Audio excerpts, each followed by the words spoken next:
Buenas noches, mi nombre es Ángel Miro Herbecir Rivera, soy estudiante de Ingeniería Ambiental y voy a presentar las diapositivas para el video del examen final de propiedades y contaminación del suelo. Empezamos con una breve imagen de la sabana de Bogotá, una descripción de las características del suelo, localización sabana de Bogotá, altitud más o menos 2640 metros sobre el nivel del mar, temperatura por menos 19 grados centígrados, precipitación media anual 1200, tipo de drenaje natural bien drenado, material parental, ceniza volcánica depositada sobre arcilla lacustre, uso actual, cultivo de hortalizas, un pH del 5.5 y porcentaje de materia orgánica 12%, de arena 264%, de limos el 24% y el 12% de arcillas. El orden taxonómico. Todo suelo ha tenido un proceso de formación único y específico que lo hace particular. Por ello es importante tener en cuenta que hace millones de años la sabana de Bogotá fue un lago. Por estudios realizados se hace que los materiales a partir de los cuales se originaron los suelos de la zona plana se depositaron en condiciones lacustres y que los suelos de la parte montañosa se desarrollaron de arenisca, arcilla y otros materiales de la cordillera oriental. En la formación de los suelos, la planicie se actuaron fenómenos de acumulación con materiales en condiciones lacustres, aporte de ceniza volcánica procedente de la cordillera central. La descripción del suelo ofrece información que permite la comprensión de características y el conocimiento de su origen como fundamentos para orientar su uso y manejo, herramientas básicas para aumentar la producción agrícola más duradera y sostenible. Teniendo en cuenta las características presentadas en la tabla 1, podemos concluir que el tipo de suelo muestra es sandisol. En conclusión, estos suelos sandisoles presentes en la sabana de Bogotá permiten satisfacer las necesidades alimentarias de la región y del país, ya que en ese tipo de suelos, por sus propiedades físicas y químicas, permite la producción de amplia variedad de cultivos. Sin embargo, si no se les da el uso adecuado a este tipo de suelos y se continúa contaminando como se ha venido haciendo en los últimos años, traerá consecuencias en la reducción de la productividad de los cultivos y finalmente a la erosión y pérdida de la fertilidad de este, trayendo consigo otros problemas ambientales, económicos y sociales para el país. Clase textural del suelo de la sabana de Bogotá. Para determinar el tipo granulométrico o clase textural de un suelo se recurre a varios métodos. Se utilizan cada vez más los diagramas triangulares, siendo el triángulo de referencia un triángulo equilátero, un triángulo correspondiente a la arcilla, el otro al limo y el otro a la arena. Cada uno de esos lados se encuentra granulado de 10 en 10 y va de 0 a 100. Y sobre la retícula se transforma la cantidad de elementos que representa. El interior del triángulo está dividido en casillas, cada una de ellas presenta una clase textural del suelo caracterizado por las proporciones de los elementos dominantes. Clase textural del suelo, arena 64%, limo 24%, arcilla 12%. Dando la clasificación de texturas y los porcentajes dados en la tabla del suelo, la sabana de Bogotá se clasifica en la categoría franco-arenoso. Las características del suelo franco-arenoso, de acuerdo a su textura, drenaje, dirección y nivel de nutrientes. Textura. El suelo franco tiene relativamente cantidades iguales de arena, arcillas y partículas de limo, aunque tiene una mayor cantidad de partículas de arena, lo cual significa que tiene partículas más grandes que aquellos son menos arenosos. Drenaje. Explica que los suelos arenosos tienen más drenaje que aquellos con más partículas pequeñas. La alta tasa de drenaje en los suelos arenosos puede hacer que algunas plantas se marchiten, aunque también son menos propensos a inundarse, lo cual causa la raíz y se pudra. Aireación. Los suelos con mucho drenaje como los francoarenosos tienden a dar una buena aireación también. Niveles de nutrientes. Los suelos arenosos no mantienen bien los nutrientes recogiendo agregar abono para mejorar los niveles de nutrientes presentes en el suelo. Los fertilizantes sintéticos también ayudan a ese propósito, pero usualmente cuestan más. Otra de las ventajas de esto es que se elevan muy fácilmente en este tipo de suelo, lo cual significa que termina contaminando las aguas y desapareciendo el suelo rápido para que las plantas lo absorban. pH del suelo de sabana de Bogotá. Este tipo de suelo de sabana de Bogotá, al presentar un pH de 5.5, lo podemos clasificar como un suelo fuertemente ácido. Puede deberse en cierta parte a la descomposición de la materia orgánica por la acción de los microorganismos del suelo, liberando dióxido de carbono que se transforma fácilmente en bicarbonato. Esta reacción libera hidrógeno que acidifica el suelo.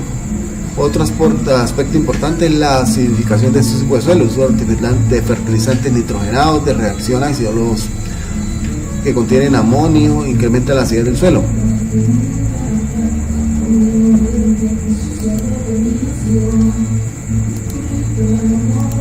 Metales pesados. La contaminación en los suelos por metales pesados ocurre cuando estos son irrigados con aguas procedentes de desechos de minas, aguas residuales contaminadas, desbarques industriales, municipales y filtraciones. Las alternativas para el de los biosólidos se utilizan como mejoradores de suelos agrícolas debido a que son una fuente importante de nutrientes para los cultivos con su contenido de materia orgánica. Finalmente, la contaminación de suelo y plantas provenientes no esenciales o tóxicos para los cultivos tienen su origen en las actividades antropogénicas. Todo ello además asociado al carácter acumulativo y bioacumulativo, así como no biogenerable de los mismos. Impactos en la salud por los metales pesados. Los principales efectos de los metales pesados son: plomo afecta el sistema nervioso asociado con anemia, esclerosis, fatiga y cáncer de riñón. El mercurio asociado a alteraciones neurológicas, autismo, depresión, problemas de aparato respiratorio. Arsénico está asociado a enfermedades vasculares, bronquitis, cáncer de esófago, laringe. Berilio asociado a cáncer de pulmón y a rehabilitación de mucosa de la piel. Cromo, este metal pesado asociado a cáncer de pulmón, hepatotoxicidad y nefrotoxicidad. Cadmio está asociado a enfisema, cáncer de próstata, etc. Níquel, la exposición a largo plazo puede producir dolencias cardíacas, irritación de la piel, daños del hígado. Cobre, causa daño en el hígado, en los riñones y asociado a anemia e irritación del intestino delgado. Manganeso, daña el páncreas, el hígado, el aparato respiratorio, los riñones, el sistema nervioso central y está asociado con el Parkinson. Estaño, asociado a dolor de cabeza, irritación de mucosas, piel y daño en el sistema inmunológico. El zinc, dolor de estómago, infección de las mucosas. Como podemos ver, los impactos en la salud son muy graves. Por pesticidas y herbicidas. El uso indiscriminado de pesticidas y herbicidas en la labor agrícola se ha convertido en un problema mundial. En este caso, en la sabana de Bogotá se refleja esa tendencia, el cual es un problema que puede afectar tanto al suelo como al ser humano por el consumo de productos contaminados. La mayoría de los estudios sobre el efecto de los pesticidas en la salud de las personas se han enfocado en disposiciones ocupacionales, por ejemplo, trabajadores agrícolas y aplicadores de pesticidas. Las intoxicaciones agudas resultan con náuseas, dolores abdominales, diarrea, mareo, ansiedad y efectos que pueden llegar a ser graves, que pueden ser irreversibles. Hipótesis acerca de la contaminación de la sabana de Bogotá. La sabana de Bogotá, del suelo de la sabana de Bogotá, es una importante despensa agrícola del país, teniendo en cuenta el potencial de materia de suelos que ya existe en el suelo. Andisel contiene una gran cantidad de materia orgánica y una contextura que lo hace excelente para la agricultura, pero recientes estudios han demostrado que cerca del 30% de los cultivos existentes de hortalizas en sabana de Bogotá son regados con agua proveniente del río Bogotá, las cuales contienen grandes cantidades de metales pesados, como el mercurio y el plomo. Esta situación es realmente preocupante teniendo en cuenta que dichos elementos son perjudiciales para la salud, causando daños muy graves como neurológicos, con mayor incidencia en niños y mujeres. La absorción de metales pesados por parte de la planta es el primer paso para la entrada de estos en la cadena alimenticia, lo cual los convierte en peligrosos, tienden a bioacumularse, presentando un aumento de la concentración de un producto químico en el organismo vivo o ciertos plaxos. Generalmente, aunque estos elementos se encuentran en la corteza terrestre en forma de minerales o sales. Son elementos no degradables y no ejercen ninguna función en el metabolismo de los seres vivos. Y estos escasos del río Bogotá son incorporados a él en aguas residuales provenientes de actividades industriales de desintegramiento previo, aumentando en los ríos los niveles de estos, teniendo en cuenta que las aguas del río Bogotá no presentan las condiciones necesarias para ser usadas como riego de cultivos.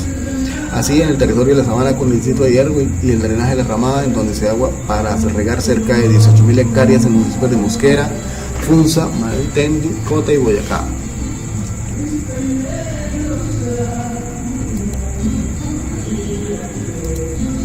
Entre los factores del comportamiento de los metales citados en los suelos está el pH del suelo, materia orgánica, contenido de tipo de arcilla, óxido de hierro, manganeso y aluminios, carbonatos y condiciones de oxidación. Algunos efectos derivados del impacto biológico son el cadmio, el test tóxico y cancerígeno.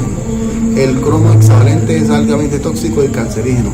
El mercurio es tetareno, es decir, que produce efectos congénitos. El plomo es altamente. En la sabana de Bogotá, las causas más frecuentes de contaminación por metales tóxicos de suelos y en los cultivos han sido la adición masiva a insumos agrícolas y lo de albañil, como práctica persistente de exposición de elementos y sustancias atmosféricas generadas por la industria. Los motores de combustión interna, lluvias y el derrame de cruz y residuos de minerías.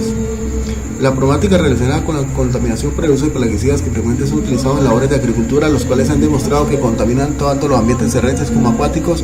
En los ecosistemas terrestres afecta el suelo y la biota terrestre, cuando se aplican de manera directa y además deliberadamente, o también cuando se precipitan de la atmósfera.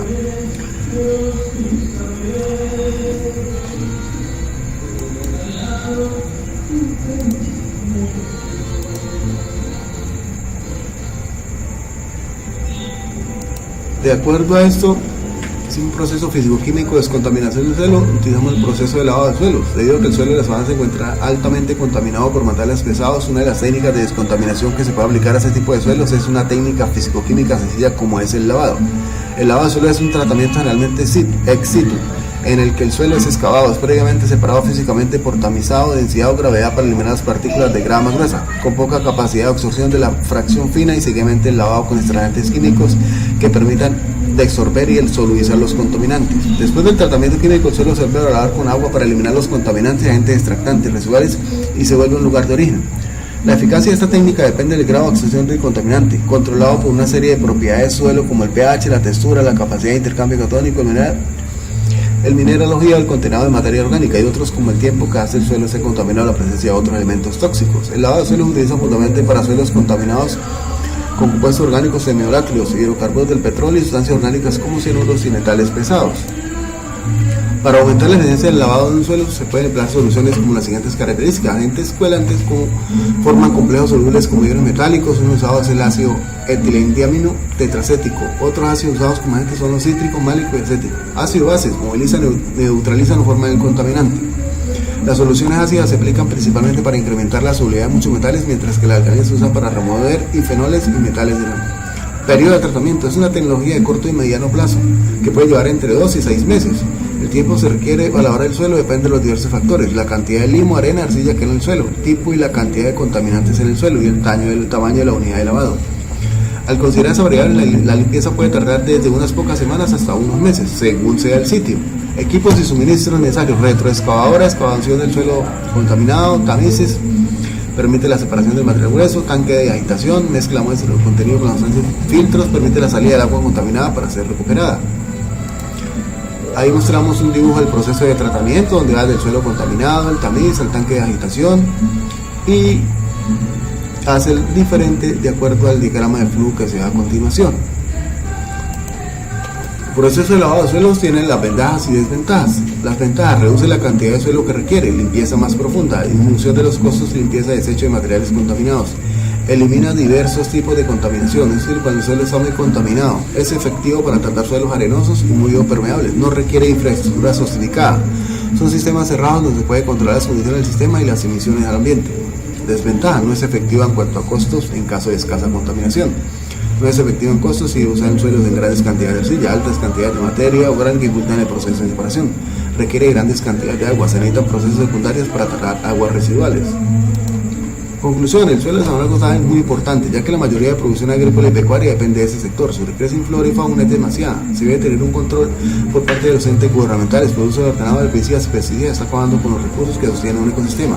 Esta contaminación por metales pesados hace que las microplagas poco a poco desaparezcan en el suelo, se está volviendo infértil y erosionando. Hace que los habitantes del sector pierdan sus cosechas y se enfermen por el alto grado de contaminación. La productividad de la región bajará rápidamente, pues el suelo contaminado de recursos hídricos por causa de su desorden, uso y algunas veces permitido por la comunidad y los encargados de vigilancia, pues lo importante para ellos es su poder económico.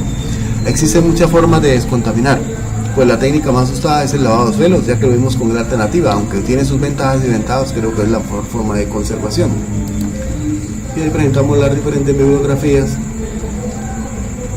Esperando, más que todo, he tenido problemas para realizar el video, pero muchas gracias por todo. Creo que esa fue una materia en la cual aprendí demasiado. Muchas gracias por eso.